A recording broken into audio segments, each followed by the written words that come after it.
Now, hold on. Before we start, I need to address a myth and bust it because I know what you're all thinking. Some people are just naturals. Blacks and Latinos know how to dance. White people don't know how to dance. Well, I'm here and I'm going to teach you how to find the beat of music. So yes, white people can dance. White people can learn how to dance. And the fact that all blacks and Latinos know how to dance by default couldn't be further from the truth. I can't tell you how many people, or how many Latinos specifically, that I've met in Canada, for example, at a salsa club or a salsa class that are learning salsa for the first time. Nobody is a natural. The only difference is that those people have learned how to do it. And they might have learned it when they were 2 years old, and you're trying to learn it when you're 20, 30, 50, or 60 years old. Let's take Cuba, for example. If you go to Cuba, you hear music coming out of the windows in the streets, and there's people dancing everywhere. It's part of the culture, and it's really easy to find music and people dancing. And so as a kid in that environment, they're going to see the adults dancing, having a good time, and they watch that, and then they just start moving, and they mimic. And so if someone grew up in that environment, it's obvious that they're going to be much more able to feel music, as people say, just feel the music. Me, on the other hand, my story is very different. My skin, as you can see, is literally transparent, and I'm on the other side of that stereotype.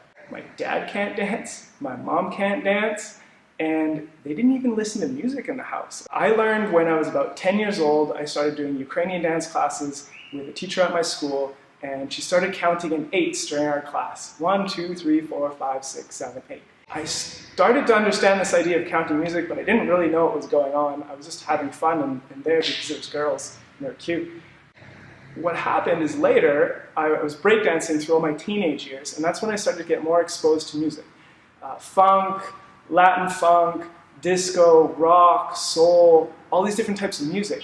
And by being exposed to it, then I slowly started being able to hear the beat more and being able to count it and understand it.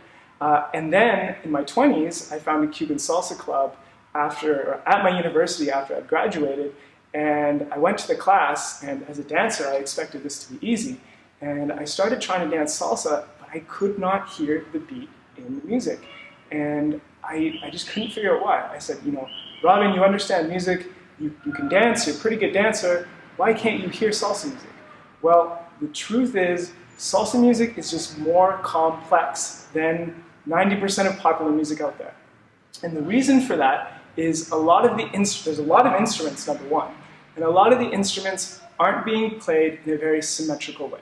So if you take, let's say, 8 beats, if you look at dance music, you're going to have like a kick drum on every beat. Boom, boom, boom, boom, boom, boom, boom. But for example, in salsa music, you're going to hear instruments like the clave, the 2 sticks that they're hitting together, and it's going to be in a very asymmetrical pattern. So instead of boom, boom, boom, boom, boom, boom, you're going to hear ba, ba, ba, ba, ba. And so because of that, and because of all the instruments being connected to the clave, salsa music is just more complicated. And so your brain can't interpret the patterns in the music as easily. There are patterns, and they're there, but it's going to take a little bit more time to get used to them. So we're going to start at the beginning, and that's with non-salsa music. Start with simple music, go to the more complex stuff.